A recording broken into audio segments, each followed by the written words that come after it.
যত সব কাণ্ড আমার সাথেই হয় ভাই। আজকে আমার ক্লাস ছিল 1:30টা থেকে, এবার আগের দিন রাতে লিখেছিল যে 11:30 থেকে ক্লাস, তারপরে আবার ম্যাম SMS করে লিখেছে 10:30টার সময় যে 1:30টার সময় ক্লাস। এবার কী হয়েছে, তো আমি বাড়ি থেকে বেরিয়ে পড়েছি, আমার বাড়ি থেকে আসতে সময় লাগে 45 মিনিট মতো। এবার আমি মেট্রোয় উঠে দেখছি যে ম্যাম লিখেছে 1:30টা থেকে ক্লাস। এবার আমি একা, সব ফ্রেন্ডসরা তো দেখেই নিয়েছে মেসেজ আই থিঙ্ক।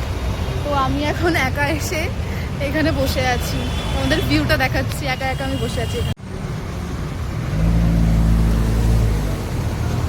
ভাগ্যিস আজকে রাস্তায় অন্তত রোদটা নেই, রোদটা থাকলে আর এখানে বসেও থাকতে পারতাম না। মানে আমি নোটস এখন পড়ছি, কি করব, কিছু তো করতে হবে। বাড়িতে তো নোটসও পড়ি না কোনোদিন, খুলেও দেখি না ভাই।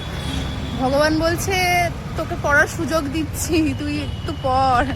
এখানে এদিক ওদিক সব কাপলরা বসে আছে, আমি একটা ফাঁকা জায়গা দেখেই বসেছি। তো এখান থেকে কাকু কাকিমা লোকেরা যাচ্ছে, ভাবছি মেয়েটা পাগল নাকি একা বসে আছে। তো যাই হোক, সব ভাববেই, কোনো ব্যাপার না, আমি একাই বসতে এসেছি। তো আমি এখানে বসে বসে বোর হচ্ছিলাম। এবার সামনে দেখলাম একটা গোলা বিক্রি করছে একটা কাকু। তো অনেক দিন গোলা খাইনি, সেই ছোটোবেলায় মেলা থেকে গোলা খেয়েছিলাম। আমার গোলা খুব একটা পছন্দ না, তাও দেখি কি করে যায়, বসে বসে বোর লাগছে তাই গোলা খেয়ে আসি। যাই, কি কি ফ্লেভার আছে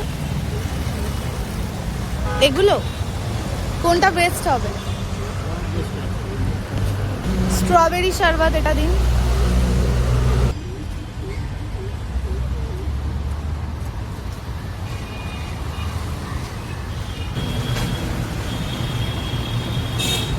থ্যাংক ইউ।